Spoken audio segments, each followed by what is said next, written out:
Hey, today I have some Q&A for you. If you want to send me questions, do so in the comments. I will try to answer everything that I can.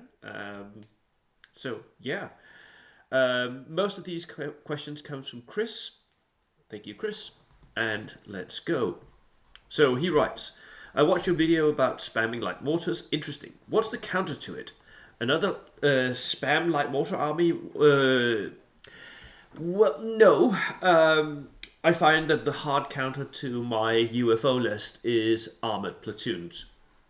So go and watch the video I did with Achilles. He was running a Finnish armored list, and I had very much trouble stopping it. Yes, I of course didn't hit anything, which is always bad when you're not hitting with your light mortars. But it also really was not. It wasn't. It was really difficult for me to deal with armored platoons. So I think the counter to the UFO is armored platoons.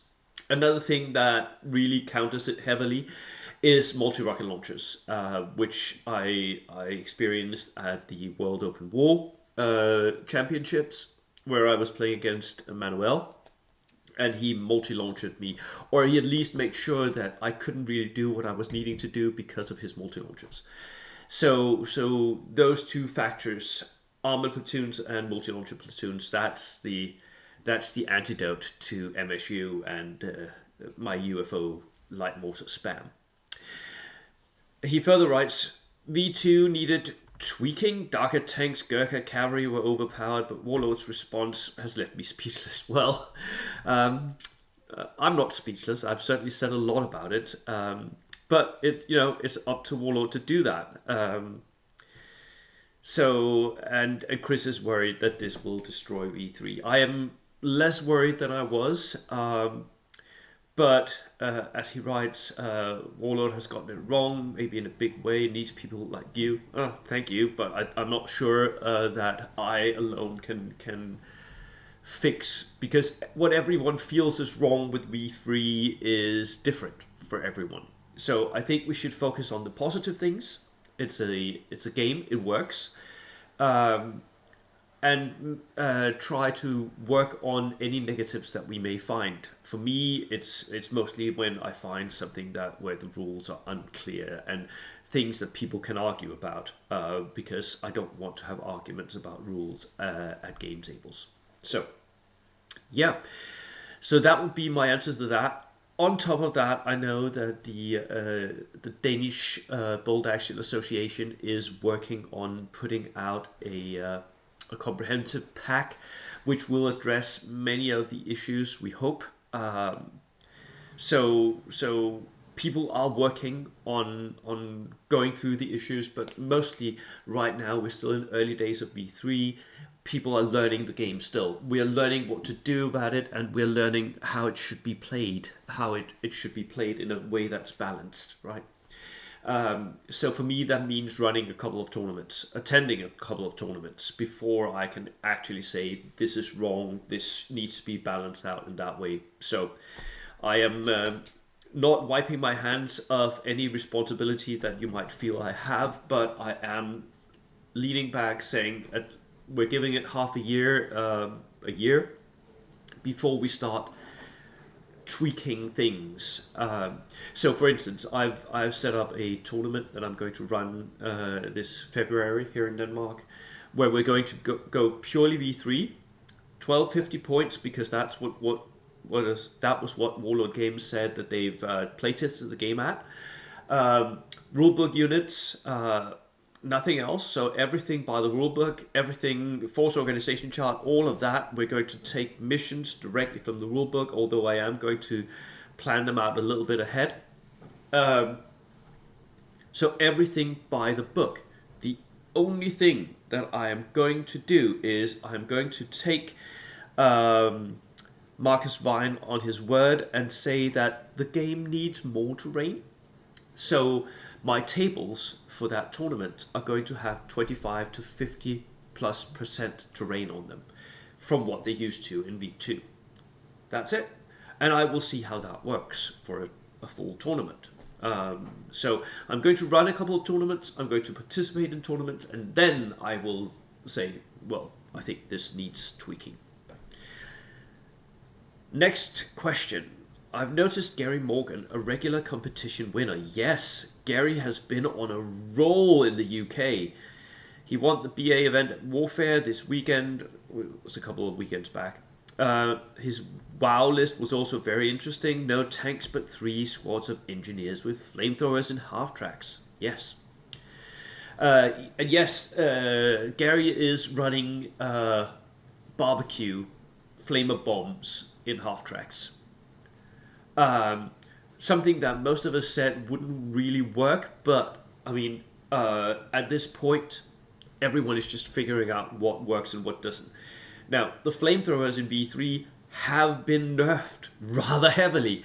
You get pins, you're less likely to hit, but on the other hand, you're more likely to hit because flamethrowers are 2+ to hit, or 3+ because you've moved, right?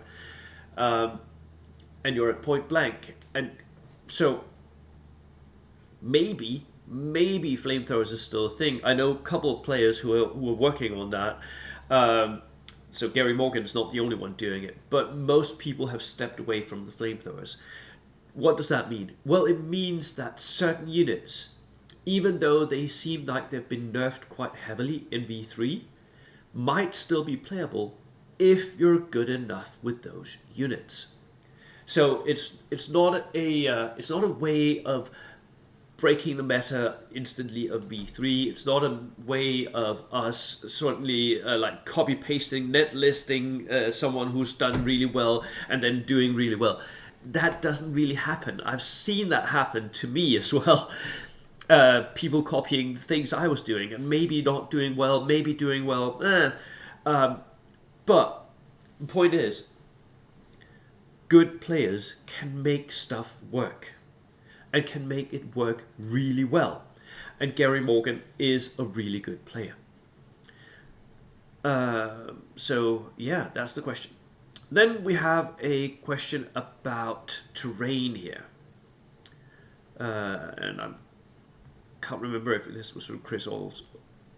So at our club, we're adopting your suggestion of increasing the amount of terrain by 25 to 30% in an attempt to limit the impact of gun lines. I also think that it does something else, but we shall see. I'm still testing out, and this wasn't my suggestion, by the way. It was Warlord Games. It was Marcus Vine from Warlord Games who suggested this on this channel, that you needed more terrain for the game, right? He also suggested it on the Juggernaut Bold Action podcast where he was interviewed.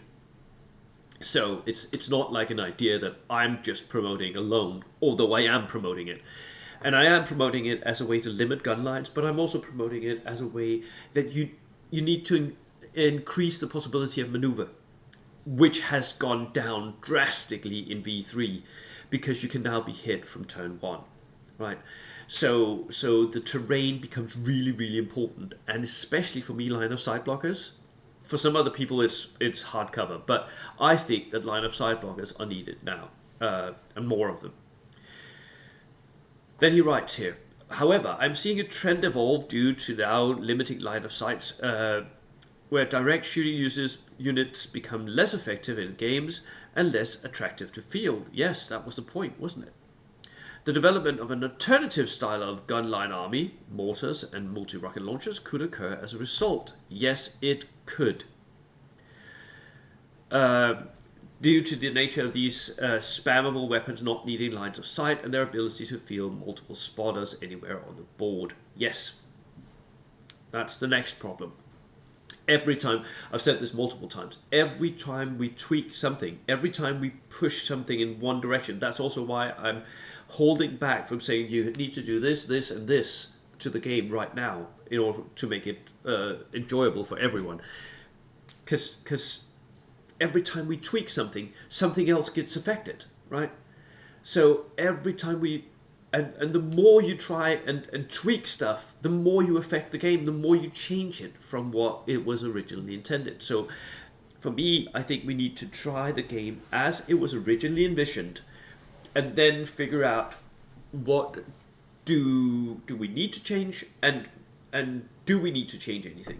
So yes, there is the possibility of the alternative style of mortars and multi-rocket launchers. However, I'll say this, you don't really win the game just using those, normally. It can happen, but normally people who just run mortars with spotters or multi-rocket launchers do not win tournaments, right? They can win individual games if they're lucky, but most of the time they're hunting that 6, and that 6 doesn't crop up all the time, right? 5 times out of 6, it's something else.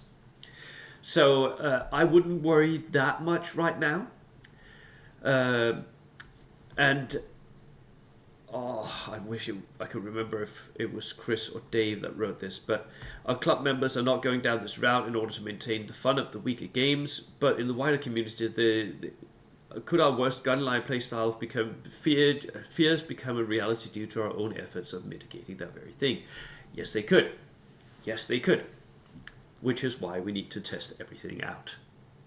So, that would be my my feedback here and my answers to these questions. If you have other questions, let me know in the comments. Always love hearing from you guys. Write them down. I will try and answer everything in a new Q&A. Right. See you. Cheers.